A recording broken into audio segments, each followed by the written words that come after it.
6 గ్యారంటీల పేరుతో రాష్ట్రంలో కాంగ్రెస్ పార్టీ అధికారంలోకి వచ్చిన సంగతి తెలిసిందే. ఇప్పటికే 2 గ్యారంటీలను అమల్లోకి తెచ్చిన ప్రభుత్వం ఇప్పుడు గృహజ్యోతి పథకం అమలు కోసం తీవ్ర కసరత్తు చేస్తున్నది. ఈ పథకం కింద 200 యూనిట్ల వరకు ఉచితంగా విద్యుత్ అందించాలని ప్రభుత్వం నిర్ణయించింది.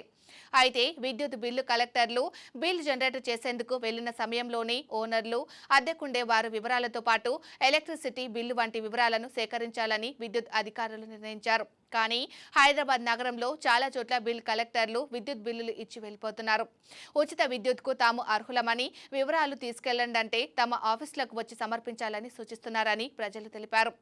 అపార్ట్మెంట్లలో అయితే సెక్యూరిటీకే బిల్లులు ఇచ్చి వెళ్తున్నట్లు తెలిసింది. ఇక బిల్ కలెక్టర్ల నిర్వాహకం వల్ల ప్రజలు తమ సమీపంలో ఉన్న విద్యుత్ కార్యాలయాలకు భారీగా తరలి వెళ్తున్నారు.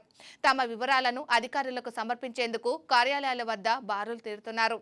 రాష్ట్రంలో 34 లక్షల కుటుంబాలు గృహజ్యోతి పథకానికి అర్హులుగా ఉన్నారు. అయితే ఈ పథకం నుంచి లబ్ధి పొందేందుకు ప్రతి కుటుంబం పాటించాల్సిన మార్గదర్శకాలను ప్రభుత్వం జారీ చేసింది.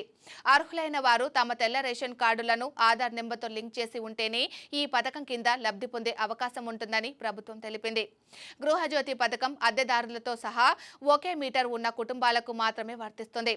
విద్యుత్ బిల్లు బకాయిలు ఉన్న వినియోగదారులు లేదా గత 2 నెలలుగా విద్యుత్ బిల్లు చెల్లించని వినియోగదారులు ఈ పథకానికి అర్హులు కారని స్పష్టం చేసింది.